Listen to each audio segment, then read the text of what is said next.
So I thought I'd talk about, I've been an entrepreneur, I'm now a venture capitalist. I thought I'd talk today about why we invest in a company. And if I click, oh, there we go, all right, got it. Technical difficulty. So first thing to understand is that we see a lot of companies. So last year, we saw 2,355 companies that were, we would say, like worth investing in that passed the initial screen, and those kind of landed into 24 investments. So how do you get, from here to there? How do you get from 2,355 to 24? Now, before I get into that, I want to point out that there are a lot of companies that don't make it to the top of that funnel, to the 2,355, and I happen to have a letter from an entrepreneur who didn't make it into the top of the funnel, and I'll give you kind of an idea of what those look like. So, dear Mr. Horowitz, I am writing to present you, and this is a real letter. I didn't make this up. I'm writing to present you with a startup idea, which I believe you will find quite compelling. I have read in your blog that you think ideas that scratch one's own itch tend to be more promising than the idea than normal ideas, and this idea certainly has this characteristic. And this is an important way to start the letter because he's kind of talking about how smart I am rather than how smart he is, and that always has appeal to me. Then he goes on, you see, in my previous business, I was encumbered by the need to carry multiple devices, some of which were quite unwieldy. In my line of profession, this was not only inconvenient, but also somewhat dangerous, and led to my idea. I believe that enhancing a smartphone so that it might also act as a scale that could weigh a few ounces or several hundred grams, this type of device would have broad appeal to a growing set of entrepreneurs like myself. Ordinarily, I would pursue this dream on my own, but I am currently in prison and therefore quite restricted in my movements. In reading your blog, I feel that you understand the life and may be able to help. And so I was unable to advance this idea through our process for two reasons. One, it didn't seem plausible to me to start a smartphone/scale business without actually being in the smartphone business, which is a hard thing to get into. And two, it's really important that the entrepreneur pursue his own dream, and being in prison made that difficult. So let's move on. So what can we know about an idea, and why would we go ahead and fund it? And there's really four things that we know about a company going in. One, what's the idea? Two, what's the market they're pursuing? Three, who are the entrepreneurs? And finally, what's the business model they're pursuing? So let's take a look at these and see how we look at them. Okay, so let's start with ideas. And here are some historical idea examples. The first is an idea that came through in 1975, and it was to create programming language for personal computers. And this, at the time, seemed like a very bad idea. And there were multiple reasons for this. In the first place, there were only 40,000 personal computers sold in 1975. So the market itself wasn't that large. But that wasn't the thing that made the idea most difficult. The thing that made the idea bad was, in those days, software was not a market. There was nobody to sell software to because it always came with the computer. You couldn't sell software on its own. It was just not a concept that was accepted. And so this company's software was sold only through a single computer vendor named MITS. And in fact, the product was called Altair Basic because the name of the MITS computer was the Altair. And so, it's hard to find a worse idea than that. Small market, you can't sell it yourself. You have a customer of one, and then that customer only has 40,000 companies, and most people thought that it was just a fad for hobbyists. And of course, that company was Microsoft. So, bad idea number two is mobile device to mobile device payments. And this company, it wasn't just mobile device to mobile device, it was Palm Pilot to Palm Pilot payments. So if I had a Palm Pilot and you had a Palm Pilot, then we could exchange payment information. For those of you who don't know what a Palm Pilot was, it was a smartphone before smartphones. Only there was no phone in it. There were no apps on it. It had no Wi-Fi because Wi-Fi wasn't broadly deployed. So it wasn't that broadly used device And this idea got voted one of the 10 worst ideas of 1999, which those of you who remember 1999, that was a bad year for ideas anyway. And that company turned out to be PayPal. Next idea, search for your enterprise, or the enterprise search appliance. And this idea came along in 1998.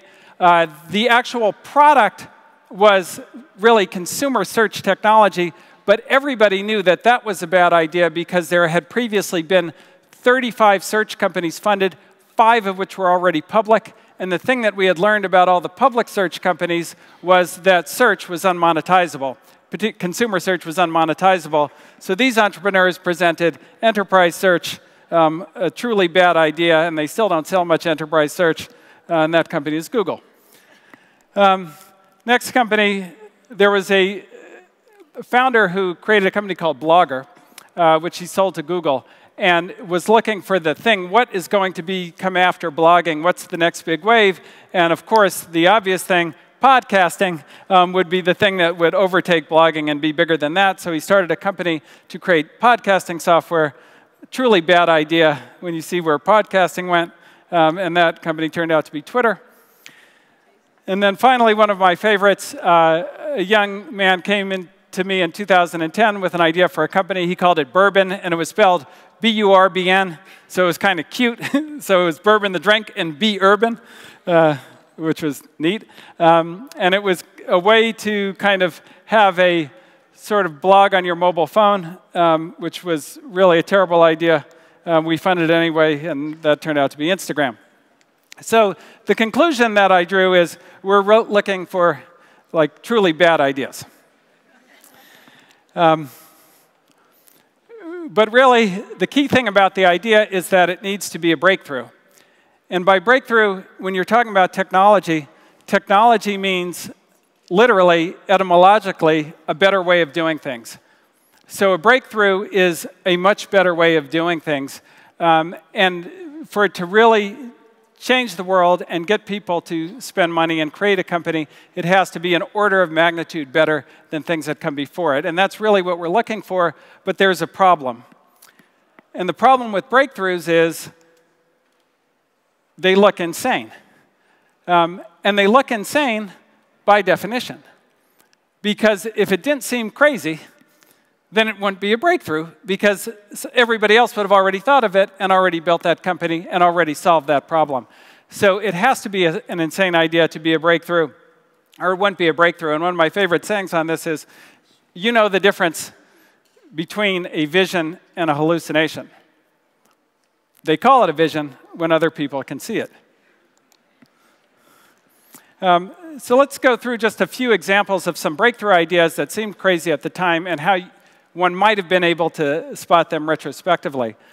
So first, PayPal, which, as I said, was not only voted one of the worst ideas of 1999, but if you talk to Peter Thiel, like today, he says, the original idea was really a bad idea.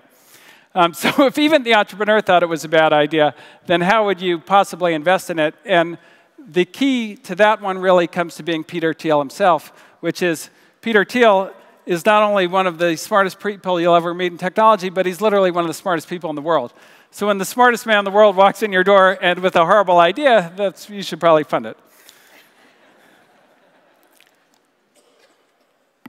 Second idea, Nicira Networks. This is an idea, and many of you may not have heard of this company, but it's a breakthrough networking company founded by Martin Casados, who is a PhD in computer science from Stanford and also worked on very, very large networks. And at the time he went for funding, everybody, all of the venture capital firms who had great experience in data networking passed on the idea. And the reason they passed on the idea was that it was so transformational they felt it could never be adopted. And so that, by default, I was able to fund it. And after funding it at a valuation of $10 million, 3 years later, it sold for $1.26 billion. And I looked back and was like, well, why did all the people who knew so much more about networking pass on it and me fund it? And the reason is I was ignorant. They had the knowledge. And it turns out sometimes the more knowledge you have, the stupider you become. And the reason is you're so steeped in the old paradigm that you cannot even comprehend the breakthrough. And that was the case with Nicira. And then finally, Airbnb. I love Airbnb because it even sounds like a bad idea. Air, bed, and breakfast. We're going to come stay at a bed and breakfast with an air bed. Like, how does that sound? It's like, come buy our poorly fitting suits. You know, not necessarily something that you would jump on. But this idea, even the founders came onto it. They didn't set out to start a company. They set out to pay their rent. And the way they figured out how to pay their rent was to rent out their own apartment with an airbed during a big conference. And once they did that, they found there was huge demand for the idea.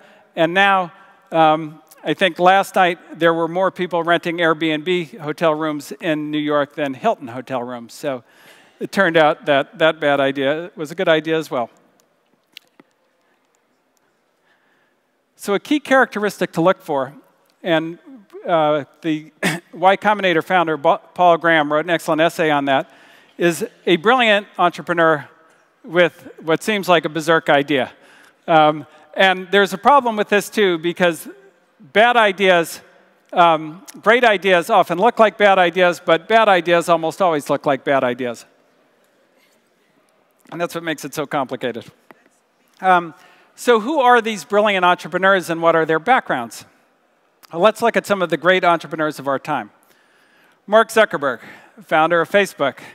His background, dropped out of Harvard. Steve Jobs, founder of Apple. Background, dropped out of Reed College. Larry Ellison, founder of Oracle, biggest enterprise software company in the world. His background, dropped out of both the University of Illinois and the University of Chicago. And Bill Gates, founder of Microsoft, of course, dropped out of Harvard. So what we look for, college dropouts. So what we actually look for are three things: brilliance, courage, and a breakthrough idea. And why courage and not another virtue? It goes back to Aristotle. So why not honesty? Why not integrity? Really, courage? Why is courage the key virtue for an entrepreneur? Well, as Aristotle said, courage turns out to be the first virtue, in that none of the other virtues actually come into play unless you have the courage. So you may be honest until that honesty costs you your job, unless you have the courage. You may have integrity until that integrity costs you your marriage, unless you have courage. And so without courage, no other, in times of stress, no other virtues actually come into play. And starting a company and building a company is a constant time of stress. And it turns out that dropping out of college can be an indicator of all three. Because why would anybody drop out of Harvard? The work that it takes to get in, the test scores, the grades, well, you'd only drop out if you had a breakthrough idea and the brilliance and courage to go pursue it. So let's talk about markets. So all venture capitalists are looking for a huge market. So here's a quiz. Which market is better? Harvard students or people who like Chinese food? So there's about 8,000 Harvard undergraduates, and who doesn't like Chinese food? So call it 6 billion plus Chinese food lovers. And the companies that result, Facebook, and of course the Koi Palace. So how's that possible? Well, turns out the fact that people like Chinese food is not a breakthrough idea. A lot of other people knew that, not just the Koi Palace. And so not only you did have 6 billion people who want to eat Chinese food, but you also had millions of people trying to serve them. Whereas Facebook turned out to be a breakthrough idea for Harvard students that they then expanded to a breakthrough idea for the world.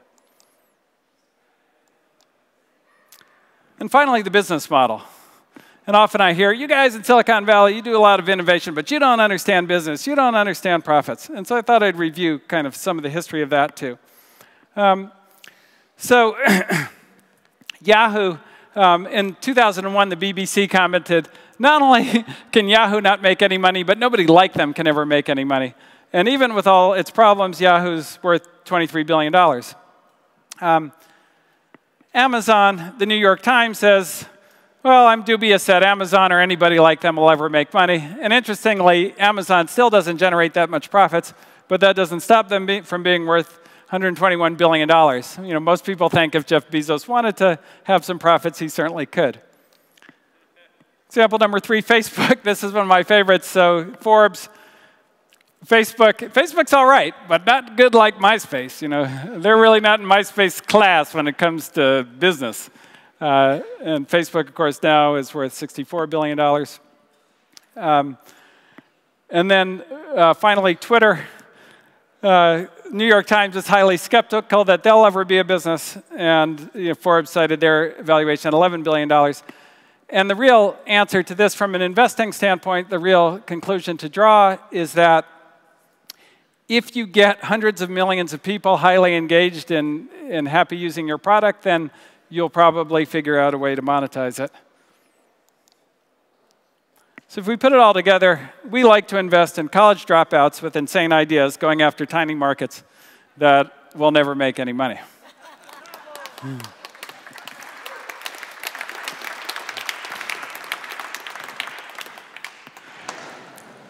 Slightly more specifically, we're looking for breakthrough ideas from entrepreneurs who are brilliant and really courageous enough to build the business that they are.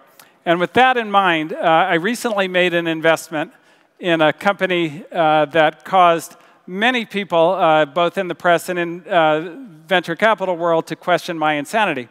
Or to question my sanity. Excuse me. My insanity is unquestionable. But this let me know that I might be on to a breakthrough, so I thought that I would introduce them to all of you. So, ladies and gentlemen, I'd like to invite Rap Genius up to the stage to show you how these things get started.